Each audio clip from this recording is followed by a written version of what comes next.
മകന് ബൈക്ക് മേടിച്ചു കൊടുക്കാൻ വിൻസെന്റിന് ഒട്ടും ഇഷ്ടമല്ലായിരുന്നു. എന്തെങ്കിലും സംഭവിച്ചാലോ എന്ന ടെൻഷൻ തന്നെയായിരുന്നു ഇതിന് കാരണം. എന്നാൽ ജോമോന്റെ വാശിക്ക് മുന്നിൽ അവസാനം വിൻസെന്റ് കീഴടങ്ങി. ഒരു ബൈക്ക് എന്ന് പറയുമ്പോൾ കൂടി വന്നാൽ 50,000 രൂപ ആകുമെന്നാണ് വിൻസെന്റ് കരുതിയത്. എന്നാൽ ബില്ല് വന്നപ്പോഴാണ് വിൻസെന്റ് ഞെട്ടിയത്. ജോമോൻ മേടിച്ച ബൈക്കിന്റെ വില 18 ലക്ഷം രൂപയാണ്. മുകേഷും ദുൽഖറും ഒന്നിച്ചെത്തിയ ജോമോന്റെ സുവിശേഷങ്ങൾ എന്ന സിനിമയിലാണ് രസകരമായ ഈ രംഗങ്ങൾ ഉള്ളത്. ചിത്രത്തിൽ ദുൽഖറിന്റെ അച്ഛനായാണ് മുകേഷ് എത്തുന്നത്.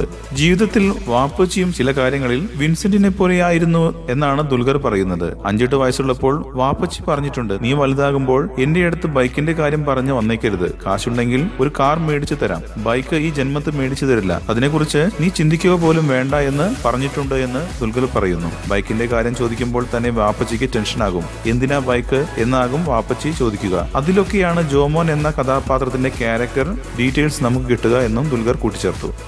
കൂടുതൽ സിനിമാ വാർത്തകൾക്കും വിശേഷങ്ങൾക്കും ഇപ്പോൾ തന്നെ സബ്സ്ക്രൈബ് ചെയ്യൂ മലയാളം ക്രിയേഷൻസ്.